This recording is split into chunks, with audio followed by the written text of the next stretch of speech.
The parents just wanted, do not utter the word cancer. It is his right to know what has happened to him. There is, if the mother says, I want to continue treatment, if the father says, I don't want to continue treatment, definitely sit separately with both of them. Do not mention anyone's name.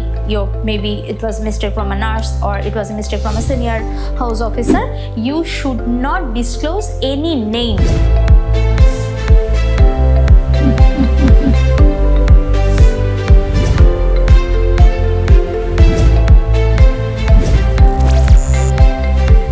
Number 22, ethics and law.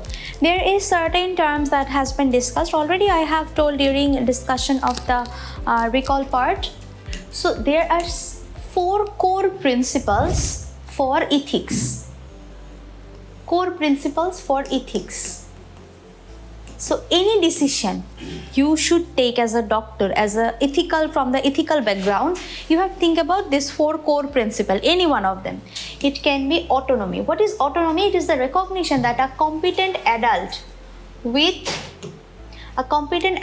full capacity of understanding is able to make decisions about their own lives and bodies, even when these may seem counter to their well-being and survival. Failure to respect the fundamental right may lead to the clinician being accused of assault. So if someone, they have to be competent and make decision. There are certain decisions you have to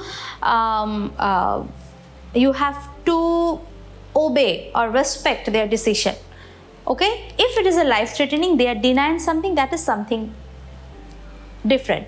The autonomy is, in the easy language, the thing is, I have my right to take decision according to myself.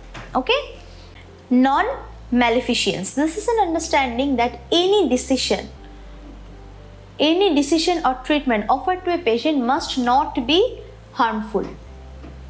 Okay, as a doctor, you will not offer any treatment that is harmful. If there is any side effect and being harmful is not same. If there is side effect, you will definitely discuss about the side effect. But as a doctor, you cannot prefer anything that is harmful. Beneficence. The aim and intention of the clinician is to act the best interest of the patient and ensure that any advice or treatment provided for the benefit of the parent. So, the act should be the best interest of the patient. Justice. The principle requires the clinician to be fair, honest in dealing with their patient. Actually, it means irrespective of ethnicity, variety, religion, sex, you have to be the one. You should treat everyone with fairness and honesty.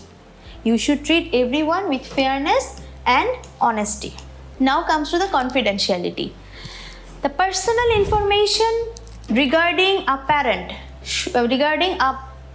patient should be kept confidential. As I have told you, that 14-year girl has come to you for seeking contraception. The boyfriend is 15 or 16-year-old. That is not considered as a child abuse. Will you break her confidentiality? No, you will definitely give the contraceptive that she wanted. You see, confidentiality required further consideration in pediatric practice. Okay? There are situations where a mature, competent teenager would expect their medical information to remain confidential, including keeping the information from their parents. In such a situation, these would include denying parents the right to automatically view the medical records of the young person. If the medical practitioner felt that there was an exceptional reason that justified disclosure without consent, then the young person should be told of the need and to break their confidentiality, and the reason should be fully explained. Imagine a child is having leukemia. She or he might get treatment. She might need treatment. Whenever a 15-year-old girl knew that she is having blood cancer and she requests you as a doctor, please do not tell this to my parent, you cannot do that, because the child might suffer a lot in the near future, and regarding the chemotherapy consent and rest of the lots of other thing consent, you will need the parent, the biological parents.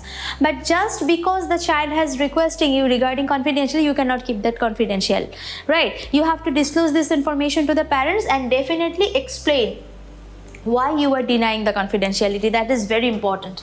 But in case of contraception, this is her personal matter. The parents does not need to know that. In that case, you can keep the confidentiality. Okay. Now about sharing the information with other members of the team. You see in this paragraph, where there is safeguarding concern, then the pediatrician must share information with other members of the multidisciplinary team who are involved in child protection. Why? Because without informing the child protection team, social service, police, you cannot do anything alone. It would, however, be considered good practice to advise the parents that this was the intended action. The four core principles have, however, been expanded and developed by various declarations over many years, like Declaration of Geneva, Declaration of Human Rights and UN Rights. So these are established worldwide. So there is no concern regarding the background history of this ethics. Okay, now come to a clinical scenario. A boy of 14-year-old was admitted in the hospital with difficulty in breathing. Initial imaging had indicated that he had a thoracic lymphoma and he would require a biopsy.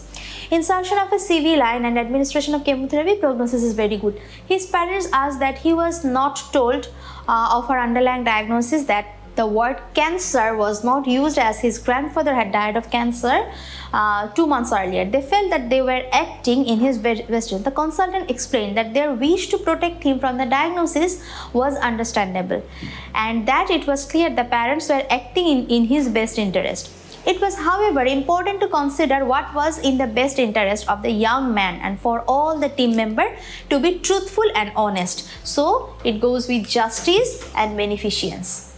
The consultant explained that it was likely that the patient would work out the diagnosis even he was not given the full diagnosis of the word cancer not used. It was then pointed out when he did not find out that he had a cancer would be angry and those around him had not been truthful. If that did happen, then it would undermine his trust and his parents. Trust in his parents and clinical team member, and they may not believe any future explanation provided. Very important thing. The parents just wanted to not utter the word cancer. Okay? But later on, if he himself does not know what has happened to him, might affect in the long run. The child will not trust us anymore. Okay? Furthermore, there was always the prospect that someone, friend, relative, team member might inadvertently reveal the diagnosis. Then it will be in a great trouble.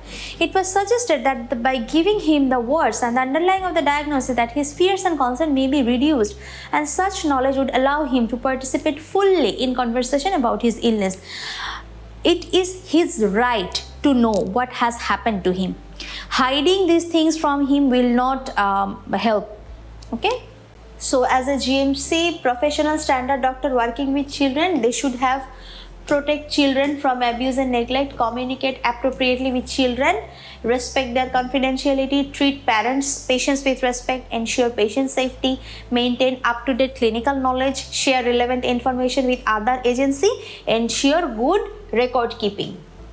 Here for the research ethics, research may be funded, this paragraph. Medical research in UK involving NHS patient or adult social care, any of the data and sample from this individual or in some cases, their carer must submit their study to the National Research Ethics Service. No research on this individual or data can be undertaken without full approval from the NRES Ethics Committee. This is very, very, very important. Okay. And research involving children requires submission of the full protocol to a specific research ethics committee designated to review the study in those under 18 years. Clarification from the process of age-appropriate explanation is very important. Trials involving medicinal products in children must go to a committee registered to review both pediatric and medicinal product studies. So, these review and permission are very important. Law. Parental responsibility is very important. A parent is recognized as a biological or adoptive mother and father to the child. The biological mother has full parental right and responsibility and is recognized as prime carer of the child. The biological father will have equal rights and responsibility as the biological mother if he was married to the mother at the time of the birth or his name is recorded on the birth certificate of the child. Very, very, very important thing.